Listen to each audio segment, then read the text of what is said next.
Vitamina D është një nga vitaminat më të rëndësishme për organizmin e njeriut, por edhe një nga më të keq kuptuarat, le ta themi kështu. Edhe pse quhet vitamin, ajo në fakt funksionon si një hormon sepse ndikon drejt për drejt në shumë sisteme të trupit, përfshirë kockat, muskujt, imunitetin dhe sistemin nervor. Burimi kryesor i vitaminës D nuk është ushqimi, por dielli, çka do të thotë se vendi ku jetojmë dhe stina e vitit kanë ndikim të madh në nivelin e saj në organizëm. Pse vendi ku jetojmë ka rëndësi për vitaminën D? Vitamina D prodhohet në lëkurë kur ajo ekspozohet ndaj rrezeve të diellit. Megjithatë, këto rreze nuk janë të njëjta në të gjitha vendet e botës. Sa më larg ekuatorit të jetë një shtet, aq më pak rreze dielli arrin në tokë, sidomos gjatë vjeshtës edhe dimrit. Për këtë arsye, njerëzit që jetojnë në zona me gjerësi të lartë gjeografike janë më të rrezikuara nga mungesa e vitaminës D. Por në cilat shtete zakonisht nevojitet suplementimi me vitaminë D? Në përgjithësi, të gjithë personat që jetojnë mbi paralelen 37 të hemisferës veriore ose jugore kanë rrezik real për mungesë të vitaminës D për disa muaj të vitit.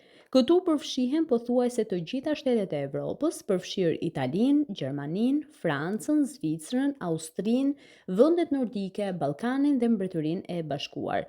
Edhe pse disa prej këtyre vendeve kanë diell, këndi i rrezeve gjatë dimrit nuk lejon prodhimin efektiv të vitaminës D në lëkurë. Në Amerikën e Veriut, Kanadaja dhe pjesa më e madhe e Shteteve të Bashkuara, pra sidomos ajo e Veriut, kanë të njëjtin problem. Në Azi, vendet si Rusia, Kina Veriore, Japonia dhe Korea e Jugut kanë mungesë sezonale të vitaminës D.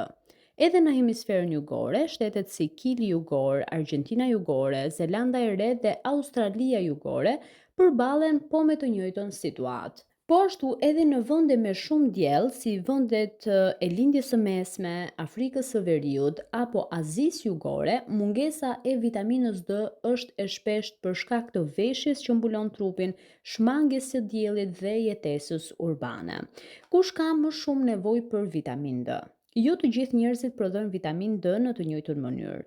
Të moshuarit e prodhojnë më pak përmes lëkurës, personat me lëkurë të errët kanë nevojë për më shumë ekspozim ndaj diellit, njerëzit që punojnë në ambiente të mbyllura përdorin vazhdimisht kremra mbrojtës ose që jetojnë në qytete me ndotje të lartë, po ashtu janë më të rrezikuar. Gratë shtatzëna, foshnjët, fëmijët në rritje dhe personat me sëmundje të zorëve, molçisë ose veshkave kanë shpesh nevojë për kontroll dhe suplementim të vitaminës D. Por për sa kohë duhet të pihet vitamina D? Kjo është një nga pyetjet më të shpeshta dhe përgjigjja nuk është e njëjtë për të gjithë. Në vendet me mungesë dielli gjatë dimrit, suplementimi zakonisht rekomandohet nga tetori deri në prill. Në këto muaj, edhe nëse ka ditë me diell, prodhimi i vitaminës D në lëkurë është minimal ose pothuajse zero. Në disa raste, sidomos te të moshuarit, personat me osteoporozë ose ata që kanë mungesë të dokumentuar me analizë gjaku të vitaminës D mund të marrin gjatë gjithë vitit, por gjithmonë në doza të kontrolluara.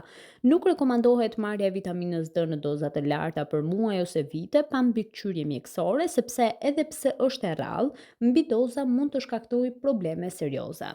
Për sa vitaminë D ka nevojë organizmi? Sipas rekomandimeve ndërkombëtare, shumica e të rriturve kanë nevojë për 15 ose 20 mikrogram vitaminë D në ditë. Të moshuarit mbi 70 vjeç shpesh kanë nevojë për sasi pak më të larta.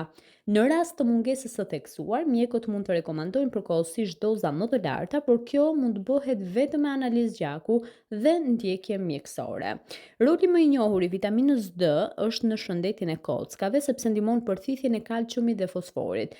Pa vitaminë D, kockat bëhen të dobta dhe të brishta, duke rritur rrezikun e frakturave dhe osteoporozës.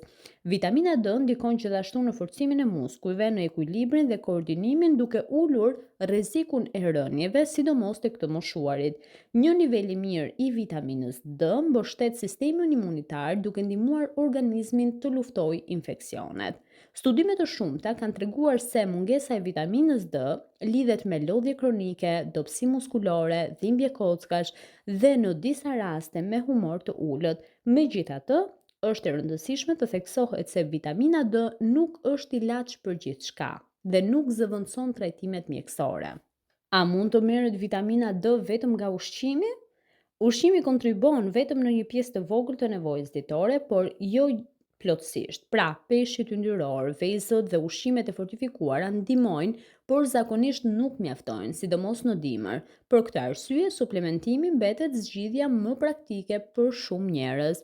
Pra, nëse jetoni në Evropë, Amerikën e Veriut, Ballkan apo në çdo vend me dimër të gjatë dhe pak diell, vitamina D është shpesh e domosdoshme.